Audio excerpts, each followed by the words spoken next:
মায়াপুরে কিছু অনুষ্ঠান চলছিল, যার জন্য বেশ সুন্দর করে সাজানো হয়েছে।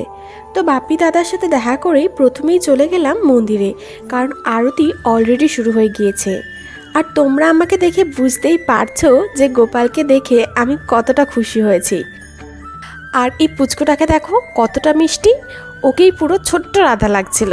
আমরা যেহেতু দুপুরে বেরিয়েছিলাম তাই খিদে লেগে গিয়েছিল, তাই এখান থেকেই আগে ঝালমুড়ি কিনে খেলাম। দাদা বাপি হোটেল বুক করে আসতেই ফার্স্টেই চলে এলাম ডিনারটা করে নিতে। আর আশেপাশের রুম ফুল বুকড, তাই আমাদের হোটেলটা একটু দূরেই নিতে হয়েছে। তো আমাদের টোটো এসে গেছে আর এখন আমরা যাচ্ছি হোটেলে। আর আজ রাতটা আমরা এখানেই থাকবো। আমাদের রুমটা সেকেন্ড ফ্লোরে।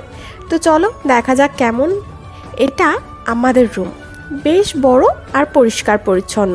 আর এটা সব থেকে পছন্দের। আর এটা দাদার রুম। তো চলো কাল ভোরের আরতিতে দেখা হচ্ছে।